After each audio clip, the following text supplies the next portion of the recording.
Querida Ana, alcaldesa de Madrid, Javier, Cuca, Javier, querido presidente de Nuevas Generaciones del País Vasco, siempre es muy grato estar de nuevo aquí en San Sebastián, que es la ciudad a la que Gregorio Ordóñez consagró su vida y su vocación política. Y además tengo que decir que es especialmente agradable, pues en un día como hoy, estar aquí y estar clausurando esta Escuela de Nuevas Generaciones. Os confesaré que estando a punto de cumplir los años que me permitirían pedir el ingreso en Nuevas Generaciones, lo estoy pensando seriamente. Entonces, es muy grato estar aquí con todos vosotros. Y siempre es muy grato también volver al País Vasco, que es objeto de un compromiso irrenunciable por nuestro partido. Compromiso irrenunciable sellado con el sacrificio de 24 compañeros militantes de UCD, de Alianza Popular y del Partido Popular. Y como hemos visto, acabamos de conmemorar los 30 años del asesinato de Gregorio. Y estos días pues, hemos querido recordar algunas cosas. Por ejemplo, que a Gregorio lo mataron por desafiar al miedo y a la insidia, porque defendía la idea de España en el País Vasco y se encaraba con los que querían suprimirla, a tiros, a bombas o a mentiras. Esto hoy quieren borrarlo de la memoria colectiva. ¿Quiénes lo quieren borrar? Pues quieren borrarlo los que hacían política mientras ETA mataba, como si ETA no existiera. Y hoy hacen la misma política como si ETA no hubiera existido. Y queridas amigas y amigos, recordar la memoria de todas las víctimas asesinadas por ETA yo creo que es un deber moral inexcusable.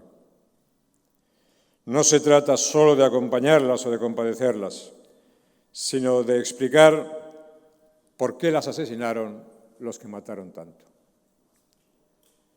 Es un ejercicio de futuro, porque solo con plantearlo evidencia una conclusión. Y es que es intolerable que los objetivos históricos de ETA puedan orientar el porvenir político del País Vasco. Intolerable. Porque sería, entre otras cosas, como asesinar a las víctimas 2 veces. Yo creo que habéis decidido organizar esta escuela para dar un impulso renovado a nuestro proyecto. El proyecto que Gregorio defendió y por el que dio la vida. Ese proyecto concibe la identidad vasca y la identidad española integrada en una en la otra. Así la vive la mayoría de la sociedad, como realidades concéntricas. Los vascos no nacionalistas no son vascos de segunda. Tampoco los vascos nacionalistas son españoles de primera, sino que una ciudadanía común nos agrupa y nos ampara a todos. Yo quiero deciros que podéis tener plena conciencia de estar defendiendo ideas que representan una tradición política perfectamente integrada en la tradición vasca y en la historia vasca. Una larga corriente de raíces profundas en el País Vasco que siempre ha visto conciliables las ideas de la diversidad en la unidad, modernidad y respeto a lo que se ha sido. Nuestro proyecto político, aquí como en todas partes, no se formula, y lo ha dicho muy bien Cuca, como respuesta frente a nadie, sino como alternativa ofrecida a todos. Es una apuesta decidida por la apertura, el respeto a la libertad individual y la persona como referencia y destinatario último de toda acción política. Por eso nuestro proyecto es incompatible con cualquier forma de encastillamiento radical de espaldas a España, a Europa o al mundo. El independentismo explícito y el independentismo a plazos son ambos garantía de fracaso. Porque ambos quieren conducir la sociedad vasca con distinto ritmo a idéntica incertidumbre, a la misma confrontación y a la misma fractura de la convivencia. Ese no es el destino que merecéis los vascos. Yo sé muy bien que el mundo hoy vive momentos de cambio profundos, de cambio de era. Y en Europa asistimos, como se ha explicado, a un hito decisivo en su conformación que condicionará el futuro de todos nosotros. El País Vasco debe ser uno de los principales motores de España en una Europa cada vez más unida. Y ese yo creo que es uno de los del futuro mejor que puede tener el País Vasco. Representáis aquí una opción de una gran mayoría de vascos que miran la política buscando estabilidad, moderación y certezas. Y que ante situaciones difíciles prefiere la suma de esfuerzos y que estima la pluralidad como un valor, no como un problema. Y que ven en la Constitución y en el Estatuto la mejor garantía para la convivencia política. El Partido Popular Vasco es heredero de la tradición fuerista dominante aquí. Y esa tradición se actualiza en nuestro ideario como principio de subsidiariedad. En la definición de ese principio confluyen todas las corrientes de nuestra familia política, congruentes en su rechazo del jacobinismo y en postular una descentralización garante de la libertad. La tradición histórico-institucional vasca se compadece bien con esto. Lo explicaré. Las provincias vascas se incorporaron a la construcción del proyecto común que llamamos España y participaron en él preservando sus señas de identidad, sus peculiaridades políticas, jurídicas y culturales. En 1978, la Constitución devolvió a los vascos su derecho de autogobierno, actualizado en el Estatuto.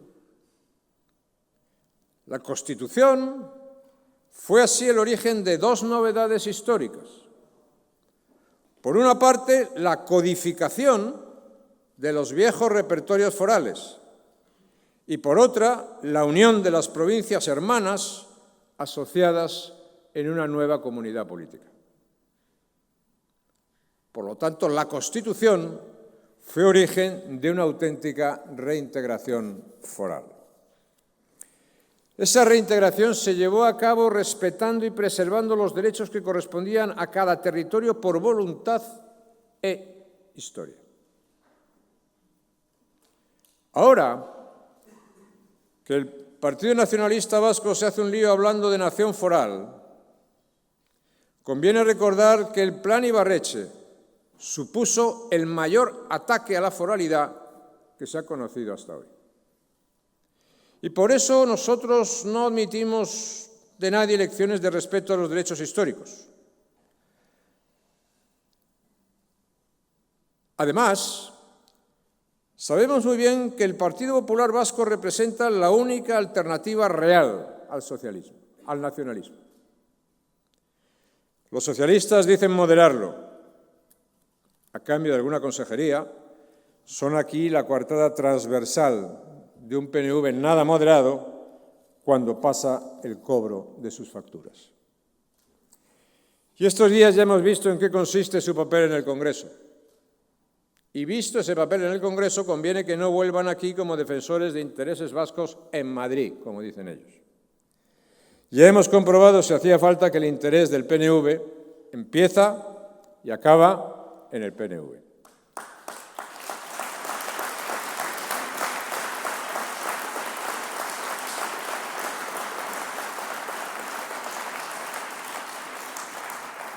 Hablando de vivienda, empieza y acaba en el PNV hasta en materia inmobiliaria. La polémica del palacete parisino es una ilustración perfecta de lo que comparten nacionalismo y sanchismo.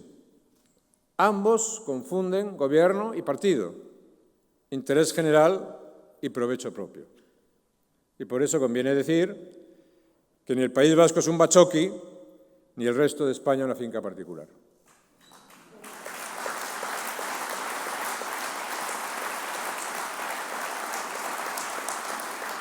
Aquí somos una alternativa porque somos los únicos en afirmar y defender con claridad el modelo autonómico y por eso los únicos en afirmar y defender el derecho constitucional, el sentido constitucional de los derechos históricos.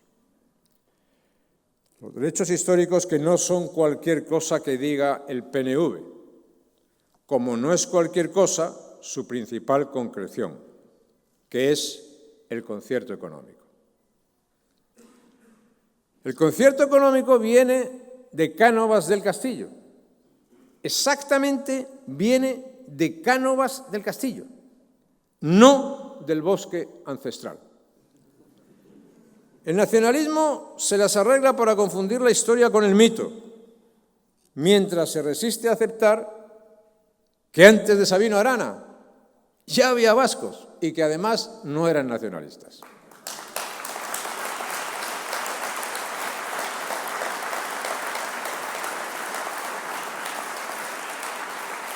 Ahora estamos viendo cómo el PNV dentro del conglomerado sanchista no pone ningún reparo a eso que se llama la financiación singular de Cataluña.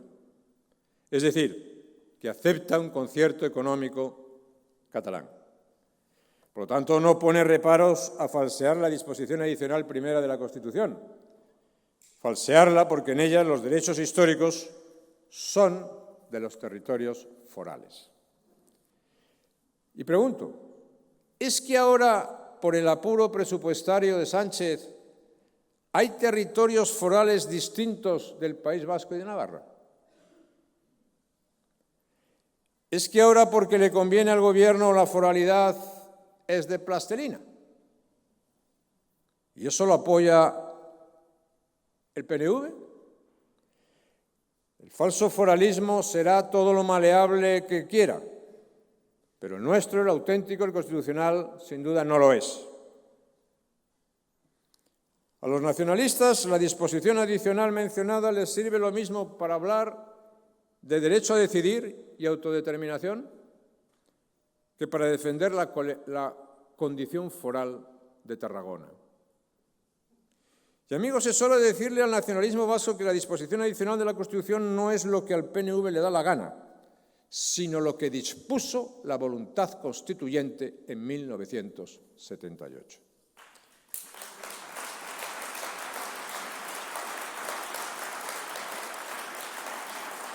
Y esa voluntad dijo expresamente que España no es una confederación, porque los españoles no quisimos constituirnos así. No quisimos organizar un Estado plurinacional, sino descentralizar una nación plural, que no es lo mismo. Y esa voluntad nacional no es una voluntad ajena al País Vasco, porque yo quiero preguntar, ¿qué es eso de que aquí no se aprobó la Constitución? Los diputados vascos, encuadrados en todos los partidos y no solo en el PNV, votaron la Constitución mayoritariamente. Diputados por Álava, 2 votos afirmativos y 2 abstenciones. Se aprueba, sin ningún voto en contra. Diputados por Guipúzcoa, 3 votos a favor, 1 en contra y 2 abstenciones. Se aprueba. Diputados por Vizcaya, 5 votos a favor, 1 en contra y 4 abstenciones. Se aprueba. Y en cuanto a los resultados del referéndum constitucional, en Álava, 59,29% de participación, 71,39 votos afirmativos, 19,18 votos negativos. En Guipúzcoa, 43,42 de participación, 63,82 votos afirmativos, 99,87 negativos. En Vizcaya, 42,45 de participación, 71,61% de votos afirmativos, 21,09 negativos. ¿Qué es eso de que el País Vasco no aprobó la Constitución? El País Vasco en su conjunto aprobó ampliamente el sí a la Constitución. Y la abstención, además, como se acaba de ver, no tuvo un carácter de postura unitaria en todos los territorios. Y además el sentido de la abstención nunca es homogéneo. Existió una abstención independiente, por supuesto, del llamamiento nacionalista. Y así los vascos han podido convivir dotados de unas instituciones comunes y disfrutando del mayor nivel de autonomía política de su historia. gracias precisamente a la Constitución y al Estatuto. Y por eso nosotros rechazamos la visión que toma esos dos marcos jurídicos como normas superadas o en trance de serlo. Como rechazamos que se tome su espíritu y su letra a beneficio de inventario, interpretándolo según convenga. La mención estatutaria y constitucional a la posible actualización de los derechos históricos se hace siempre en el marco de la Constitución. Y suelen olvidarlo los nacionalistas cuando mencionan la disposición adicional primera. Pues bien, yo quiero deciros que nuestras afirmaciones, nuestras negaciones, nos distinguen y nos hacen ser alternativa política, porque nosotros anunciamos y las enunciamos con claridad. Y por desgracia tengo que decir que los socialistas vascos han renunciado a ser o formar parte de una alternativa al nacionalismo, porque desde hace mucho se resignaron a complementarlo. Y como os decía antes, la presencia socialista en el gobierno autonómico solo ha servido de coartada para alimentar el mito de la moderación nacionalista. Lo cierto es que no tiene nada de moderado acordar con Bildu el preámbulo y el título preliminar para un nuevo estatuto, o estatus, que desborde la Constitución. Ni recurrir a lecturas imposibles de ella para liquidar su fundamento. Pactar la autodeterminación con el Estado no es una propuesta moderada, es una propuesta absurda, porque uno no pacta suicidarse consigo mismo. Cuando se habla de un nuevo estatus, se disfraza de inocente reforma estatutaria una gran mutación constitucional. Se viste de autogobierno un artefacto confederal y se camina hacia la ruptura que supone la autodeterminación invocando el pacto. Se defiende la existencia de vascos de primera y de segunda intentando explicar que eso no tendrá consecuencias prácticas. Y yo quiero deciros que para mí el que exista una alternativa vasca al nacionalismo es más importante que nunca. Entre otras cosas porque el nacionalismo quiere ahora presentarse como plato único. El horizonte del País Vasco no puede ser la perpetuación del plato único. Una opción periódica entre PNV y Bildu, cada vez más abierta para Bildu. A la vista de su rendimiento electoral reciente, cuando el PNV llama torpes a los demás, debería hacer examen de conciencia. Algo que, por cierto, es muy ignaciano y además conveniente. ¿Y qué está haciendo aquí el PNV? Aparte de apoyar mociones de censura, además de impedir gobernar al que gana las elecciones. Antes os hablaba de la poca credibilidad de los socialistas cuando dicen moderar al nacionalismo. Pasa lo mismo con el PNV respecto de Bildu. Y lo hemos visto este año. Con el PNV cada vez hay más Bildu, no menos.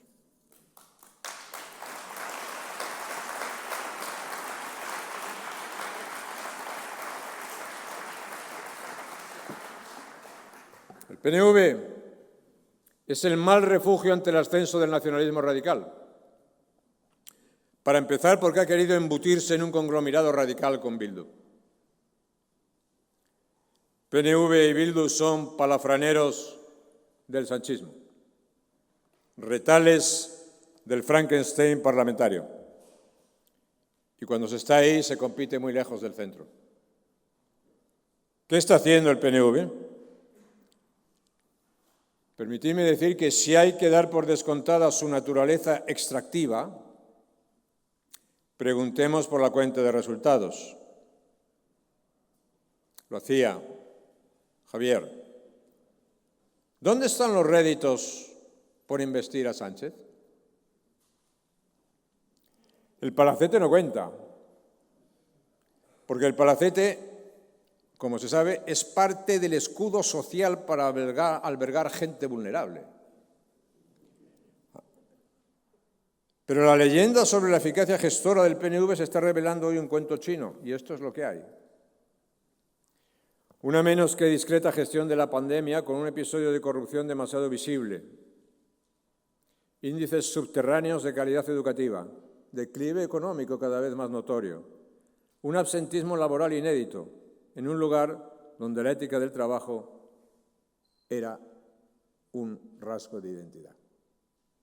Quiero decir que ahora que se habla de la reducción de jornada laboral, la jornada laboral media en España es 37,5 horas a la semana, que es exactamente donde quieren poner ahora la reducción de la jornada, excepto en el País Vasco, donde la jornada media laboral es de 34 horas a la semana, por la razón que es la región de España con más absentismo y más huelgas que existe en todo el país.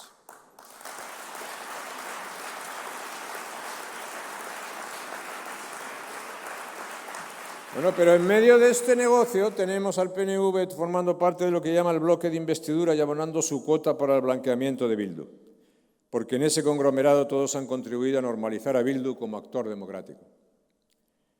Desde un delegado del Gobierno en Madrid diciendo que Bildu salvó vidas españolas durante la pandemia al apoyar el estado de alarma, cosa que nunca hizo, hasta los que empeñan sus manifestaciones por los presos etarras, eso sí, cuando no hay elecciones a la vista. Porque del pasado de Bildu algunos solo se acuerdan cuando compiten con Bildu por algún resto electoral. Muy tarde ya para revertir la tendencia que ellos mismos han alimentado. En el pecado llevan y llevarán la penitencia. Por otro lado, tiene poco recorrido apoyar en Madrid políticas generales de gasto público y demagogia progre, mientras se veta aquí su aplicación. Solo se consigue ser cómplice de la desigualdad o de la pobreza infantil, de la pérdida de poder adquisitivo de los salarios y de un grave proceso de divergencia económica que nos ha desplazado y nos ha hecho retroceder al 85% de la renta media de la Unión Europea. Esto no va a acabar bien y habrá que recordar que fueron los socialistas, en compañía de otros, los que inflaron un globo que Sánchez disfraza de cohete. La alianza con el sanchismo no sale gratis y ya le está pasando factura al PNV. No solo le desdibuja, sino que además le quita margen de maniobra y es abrazarse a un tinglado que cada vez hace más aguas. Porque el sanchismo está naufragando en un charco de corrupción. Pero por lo visto, la exigencia ética del PNV no da, en este caso, para ninguna moción de censura. No se descuartiza la vaca antes de estar bien ordeñada.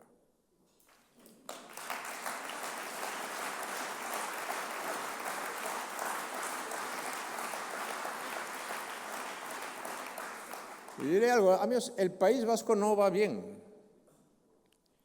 Crece por debajo de la media española y su participación en el conjunto de la economía nacional sigue descendiendo. Ha tenido el dudoso honor de ser, entre las comunidades autónomas, medalla de bronce en pérdida de empresas. La inversión extranjera se ha desplomado y la que llega desplaza los centros de decisión fuera de esta tierra. Un 22% de jóvenes vascos bien formados se han ido a otras comunidades. El rendimiento escolar se ha desplomado, efecto de una política lingüística lastrada por el modelo rígido e imposible de la inversión. Y otra crisis, la demográfica, tiene aquí dimensiones preocupantes y plantea desafíos que exigen políticas migratorias de sanidad pública y de sostenibilidad social muy serias. Y lo diré con mucha claridad también, con este panorama la respuesta no puede ser vivir de lo que reporte el cupo. Eso es temerario y además tiene fecha de caducidad. La propuesta de crear una agencia para atraer talento, ¿quiénes van a hacerlo? ¿Los que no han sido capaces de retenerlo? Pues sí, hay que preguntarse qué está haciendo el Partido Nacionalista Vasco, entre otras cosas, porque lleva gobernando medio siglo. ¿Qué ha hecho en medio siglo para decir ahora que se necesita atraer talento? ¿Qué ha hecho para que aquí no vengan médicos y personal sanitario de otras comunidades por el que pujan vuestros vecinos? ¿Qué está haciendo para situar bien al País Vasco en la competencia global, por ejemplo, en el desarrollo de la inteligencia artificial? ¿Qué ha hecho y qué está haciendo con la educación? Pues mientras tanto, Bildu escala posiciones, consolida su poder institucional y mejora su proyección. Y no os tengo que recordar lo que eso significa para nosotros. Bildu, o sea, Batasuna, o sea, ETA. Pero incluso en la clave en que pueda leer ese ascenso, el PNV, el dato revela un proceder, digamos, bastante torpe por su parte. Hace falta, por lo tanto, más que nunca, una alternativa, la que la situación exige, la que las circunstancias demandan, lo que el PP del País Vasco representa, la alternativa que Gregorio defendió con su propia vida, la alternativa de la que vosotros sois una prometedora vanguardia. Y estas jornadas que clausuramos habrán servido, no me cabe duda, para poner a punto y reforzar la alternativa que San Sebastián, el País Vasco y España aguardan.